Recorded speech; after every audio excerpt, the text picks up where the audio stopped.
Hello everybody, welcome back. Today I'd like to talk about what I've been playing lately, and of course, as always in these types of videos, I'd love to hear what you've been playing, and I'd like to hear, some suggestions of games that you've been discovering lately, whether they're retro games or new games or anything you're excited that's coming up in the near future. I'd love to hear that. I'm always open to some suggestions of games maybe I've never thought of before, maybe I've never even heard of before. I haven't been playing a whole lot lately. The past couple of months I've been really busy and just really have not been playing a lot of video games. I've been kind of casually, occasionally popping onto the Switch and maybe playing a little bit of something that has some short levels or like arcade game type stuff, that kind of thing. But I did start last week and finished the other day Dragon Quest Heroes 2 on the PS4. Finally played that. I had played Dragon Quest Heroes a while ago on PS4 and eventually picked up Dragon Quest Heroes 2 and just never sat down and got into it because I was playing so many other games. I finally played it and it was great. It was a lot of fun. I kind of brought the second one over to talk about because it definitely, my experience was different because I played the first one first, and I liked elements of both of them more so than the other one.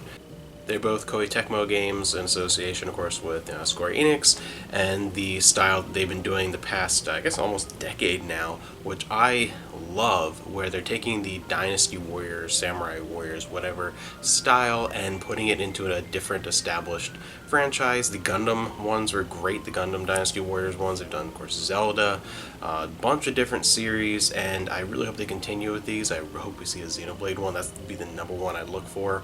Tails one would also be cool, or Final Fantasy, but Xenoblade, that would be amazing. Really enjoy these because I like the idea of that Dynasty Warrior style, and it's a lot of fun. It is incredibly repetitive, but when you take it in outside of just that normal type of game, which to me those are fun for a little while, but they just kind of get boring after a while because they're just so repetitive. When you put that other element in of an established franchise, different franchise, one that you enjoy, it gives it that different flavor and gives it that different excitement, and I really, really like it. Again, the Gundam ones I really enjoyed, and the Dragon Quest ones I like because I enjoy Dragon Quest, and at the same time, I feel like these, even more so than most of the others that I've played, put a little more effort into the storyline slash RPG elements. Story-wise is nothing to turn into a novel or anything. It's nothing that great, but it's more than just here are these battles that are set up in a general little story, just kind of placing these characters here. There's a little bit of something to it. Each one of these takes place in a small original world with a handful of original characters, very kind of generic Dragon Quest fantasy, but enough to tie together a world and a plot and an adventure to where all these characters from the different Dragon Quest games can join in from their worlds and form this huge roster of different characters with completely different abilities and things, and it just adds that little bit of an RPG element into it that keeps it interesting for me the whole way through. And that is where these two differ the most, and where my mixed opinions on the second game lie, where the second game has some definite improvements, but some other things that I didn't like quite as much. The difference between the two is with the first Dragon Quest Heroes, the majority of the game takes place within this airship that acts kind of like your hub world, and then you transport each one of the battle zones. And they're huge battle zones, and they're a lot of fun. The mixture of Dragon Quest, which it really feels like Dragon Quest, the mixture of that with the Dynasty Warriors element is stellar. I mean, it is fantastic. I absolutely loved it. I was never once bored by the repetitive nature because there's so many different creatures and environments and different characters that have completely different abilities. That was just always fun the whole way through. A lot of great personality, and the Dragon Quest charm was fully intact. And the way it works is that you go and do these battle segments in these zones, and maybe a bit of storyline, back to the hub world, you go to the next one, kind of like that. And the one thing that was a major improvement with Dragon Quest Heroes 2, you have the one Citycadia, which kind of turns into your hub city for most of the game, and instead of warping to these different battle zones from that hub zone, you actually traverse large landscapes in a more kind of RPG style, filled with enemies and everything like that, and then make it to these different battle zones that way, whether they're in a city or a tower or whatever they are, or even in an outside environment or in the pyramids. You, instead of just warping to each of those zones and they feel very separate, it feels and looks like on the map and the way everything connects a big, open, interconnected world. And all these outdoor environments do form sort of one big Pangea, one big world, and they are connected. You can freely move from one environment into the other, and at some points there's like a broken bridge or a door that's locked, and eventually that opens up, and you can start from the northern point and kind of wrap your way around through most of the game world openly.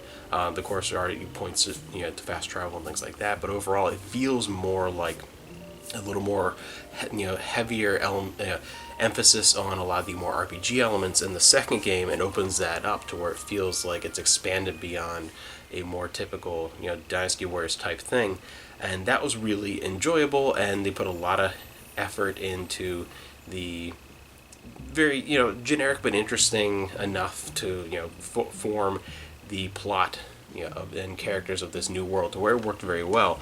So in many ways that is greatly improved. The way you travel about and the way the battles take place, that is definitely improved over the more separate and claustrophobic battle zones of the first game. But I have to say that when it comes down to it, I actually had a better experience with the first game. I really actually preferred the look and feel and the variety of some of the battle environments in the first game compared to this one. Even though this one had much larger environments, it was far more interesting to traverse through environments and a little bit more of a open world RPG type miniature version of that element compared to just warping around separate zones. That was better. But when it comes down to the actual zones, I found much of this to be more enjoyable. And the mission structures, as far as when you got into an actual battle and here's what you have to do, these more these are your individual goals, and the more storied out elements of those missions rather than just beating stuff up, I kind of like some of those better here. They felt a little more exciting, and I felt like I don't know, I really enjoyed that a little bit more. And this felt too chaotic at times. That was the one thing with the Dynasty Wars stuff. Anyone they've ever played, from Dynasty Wars 2, the launch of the PlayStation 2, that was the first one I played, and the first one in that style. The first Dynasty Wars was a fighting game, just like a one-on-one thing.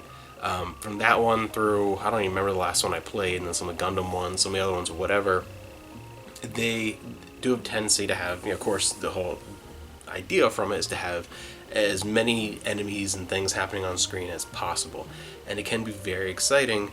But this is the only one I've ever played of those to where it felt like there was just too much happening. It was just frustrating at times, and I'd never felt like that with this one. I don't know why. Like it played out a little differently. And Amanda was watching me play this for a while the other day. She was doing stuff on the computer, which was just kind of catty corner to where the HD TV is with the PS4, and she was watching me play a lot. And a lot of times she'd just look at me and say, "I don't even know what's happening on screen." Because there's not just the number of people and things, but there are huge enemies, like the size of buildings, and hundreds of little enemies, and just an absurd number of spells and special attacks, and everything just exploding everywhere, to where there were times in this, and like this is the first time a game of this formula felt like that to me. And it wasn't the whole game, but there were moments in it where it felt too chaotic, and just like, what is even happening? And I found those moments to not be as enjoyable, because it felt a little less controlled, a little more button mashy just in those moments, and those moments came up a little too frequently for my taste. So overall, it's a very mixed bag, to where the structure of the world and how you venture around this world added so much more depth to what was in this first one, to where I really enjoyed that element to the formula. It was fantastic. And the way they used the monster tokens and everything, there were so many improvements to the overall experience. But when you came down to it, when you came down to what the bulk of the game is really about, those hectic, screen filled with enemies type battle situations, those missions where you have an exact goals to accomplish and stuff. Those types of elements, those portions of the game, I enjoyed much more in the first game, and those just felt much more. The experience was tighter. It felt a little more controlled.